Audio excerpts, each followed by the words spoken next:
Tom Hanks. What if the most powerful performance in Hollywood history came from someone who almost didn't audition at all? Someone who sat outside that casting room, convinced he wasn't good enough, that he had no business being there, and nearly walked away.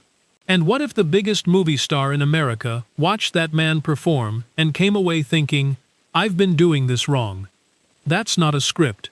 That's what actually happened on the set of one of the most emotionally devastating films ever put on screen. And more than 2 decades later, one of the people who was there still can't find the right words for it. Let's go back. Picture a kid growing up in the early 1960s in Concord, California. Parents split when he's 5. The family moves constantly. New schools, new stepfamilies, new towns, the kind of childhood where you learn to adapt fast or you fall behind. Tom Hanks was that kid. And what that unstable, shifting upbringing gave him, more than anything else, was the ability to read a room. To fit in without making a fuss. To be, in any situation, someone people felt comfortable around. He found theater in his teens and something clicked. He transferred to pursue it properly, ended up performing in regional theater, and got noticed by a casting director. By 1980, he was in New York, with a small TV part and a dream that most people in his position would have quietly abandoned. He didn't. He kept going through the lean years. One season of a forgettable sitcom, small film roles that didn't go anywhere, the particular grind of being almost but not quite there. Then came a film about a mermaid. Ron Howard cast him in Splash in 1984. And the moment audiences saw Tom Hanks on that screen, something happened that very few actors ever experience. People trusted him. Not because he was the most handsome guy in the room. Not because he had the most commanding presence. But because whatever he was feeling, you believed it. Completely. The camera finds that quality in almost nobody. You can't manufacture it with coaching or technique. Either it's there, or it isn't. In Tom Hanks, it was there in abundance. What followed over the next decade and a half was one of the most quietly extraordinary careers in film history. Comedy, drama, heartbreak, joy. He moved between all of it with a fluency that looked effortless and absolutely wasn't. Big in 1988, where he played a child in an adult body so convincingly that you forgot you were watching a performance. A League of Their Own in 1992, where his washed-up alcoholic baseball manager had more tenderness underneath the bluster than most actors put into their leads. Then Philadelphia in 1993, a man dying of AIDS, fighting for his dignity, and winning Tom Hanks his first Academy Award. Then Forrest Gump in 1994 and his second. Back to back. Nobody has done that since. By 1998, when director Frank Darabont approached him about The Green Mile, Tom Hanks wasn't just a movie star. He was the most trusted actor in America. There's a difference between being trusted and being admired. Admiration you can earn in a single performance. Trust takes years. It takes audiences watching you be scared and confused and broken and joyful and devastated, over and over again, and believing every single version of it. Tom Hanks had built that over 15 years, one honest performance at a time. And The Green Mile was about to ask him to spend all of it. Now, let's talk about Frank Darabont for a second. This is a man who had already adapted Stephen King once, turning The Shawshank Redemption into a film that bombed at the box office and then became one of the most beloved movies of all time through sheer word of mouth. He was returning to the same emotional territory, a prison, a period setting, men living in the shadow of death, and the agonizing question of what justice really means when fallible human beings are the ones holding the switch. The story follows Paul Edgecombe, a death row corrections officer in 1930s Louisiana, who encounters a man unlike anyone he's ever met. John Coffey, massive, gentle, convicted of murdering 2 little girls, possesses something that defies all explanation. He can heal, not metaphorically. Literally, he takes pain out of people and carries it in himself. And as Paul spends time with this man, he starts to understand something that will cost him everything. John Coffey is innocent, and the machinery of the state is going to execute him anyway. That is the weight of this story. That is what the film asks you to carry for 3 hours. And the reason it works, The reason people still watch it at midnight, and still cry at the same moments they cried the first time, begins with one casting decision. Who on earth plays John Coffey? Enter Michael Clarke Duncan. He grew up on the south side of Chicago, raised by a single mother named Jean, who worked multiple jobs to keep the lights on. The neighborhood was rough, money was tight, and from a young age, the world had a very clear idea about what a large black man from those circumstances was supposed to become. Not an actor. Not a character who projects childlike wonder and ancient wisdom simultaneously. Not someone audiences would fall in love with. He dug ditches. He worked as a bouncer. Eventually he became a bodyguard.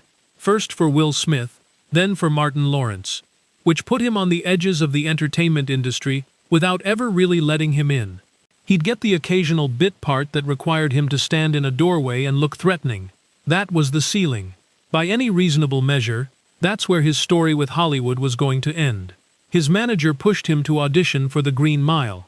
Duncan pushed back. He didn't think he could do it. The role required things he wasn't sure he had. The ability to be enormous and fragile at the same time. To carry innocence in a body built for intimidation. To make audiences love him so completely that watching him die would shatter them. He had no formal training, no technique, no roadmap for how to do any of that. He auditioned anyway. He walked into that room and delivered a monologue, and something happened.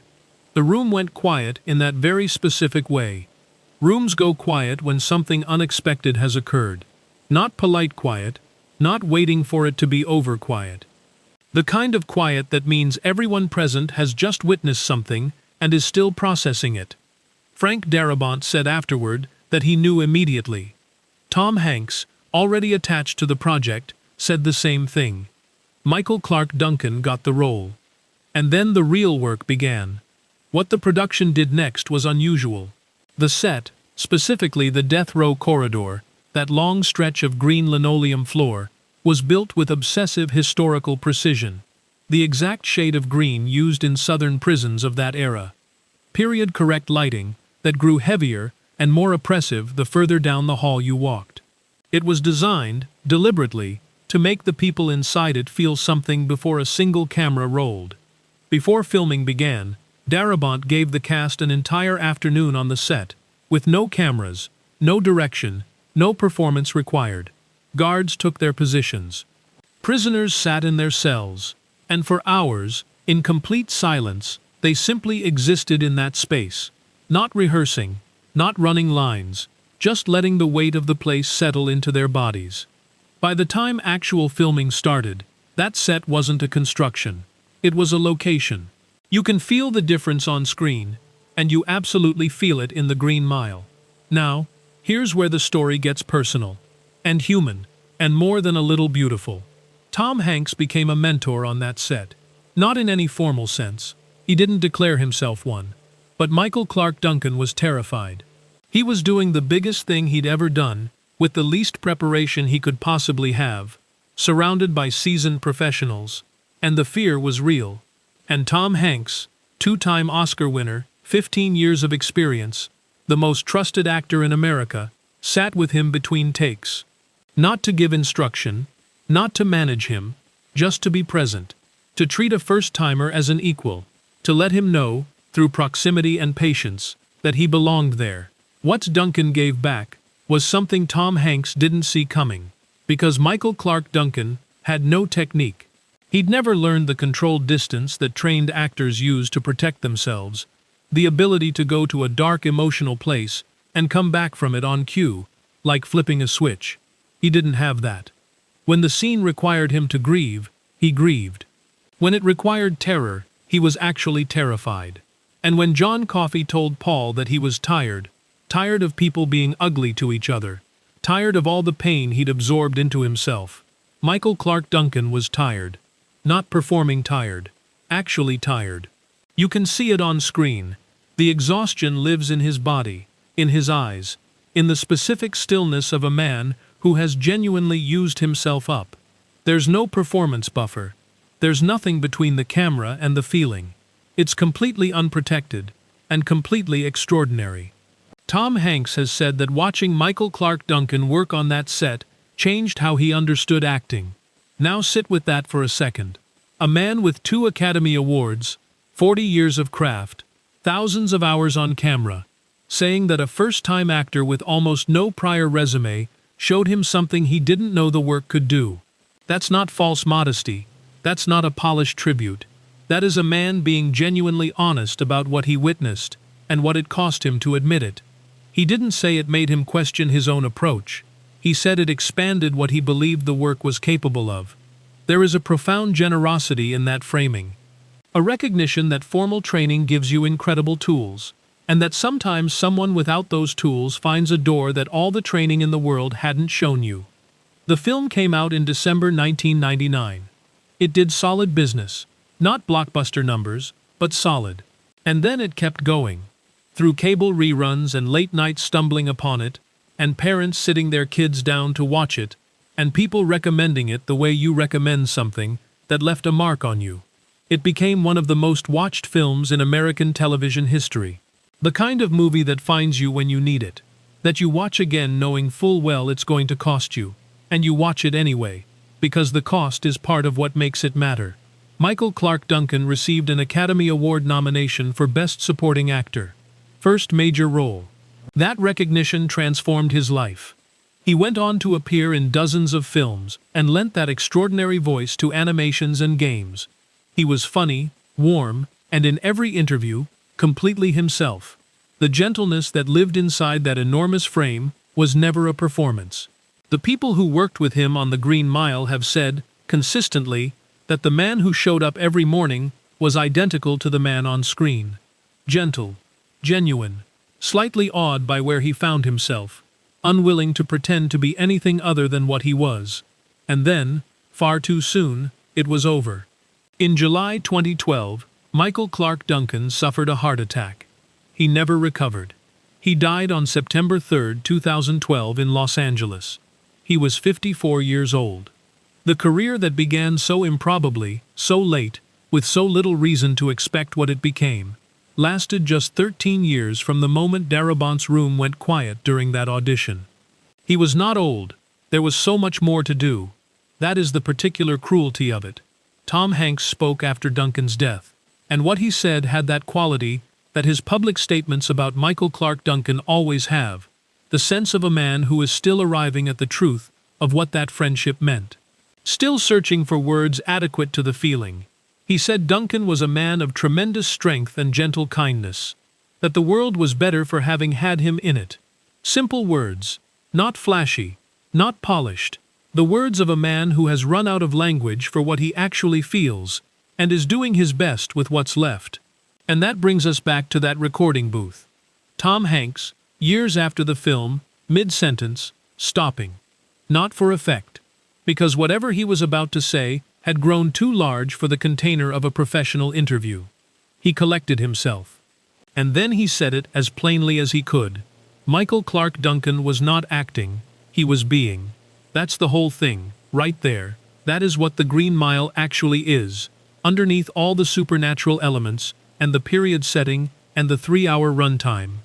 It's a document of what happens when a human being shows up to a piece of work without armor, with no protection, no technique, no careful management of the instrument, and simply gives everything they have. Some performances you watch and appreciate. Some you watch and you carry them with you. John Coffey is the second kind. The man who played him gave everything he had to make sure of that. And the man who stood beside him has spent 25 years trying to find language equal to what that was. He hasn't found it yet. Maybe that's the point. Some things are too real to be said cleanly. You circle them. You come back to them across the years, each time with slightly different words, each time arriving at the same place. He was in the room when something true happened. The man who made it happen is gone. And the truest thing, the thing that outlasts every other tribute, every polished statement, every carefully chosen word, is this. Michael Clarke Duncan was not acting. He was being. And some things, once you've seen them, stay with you for exactly as long as you do. If this moved you the way it moved me, share it with someone who deserves to feel something today. And if you haven't watched The Green Mile in a while, or ever, Tonight might be the night.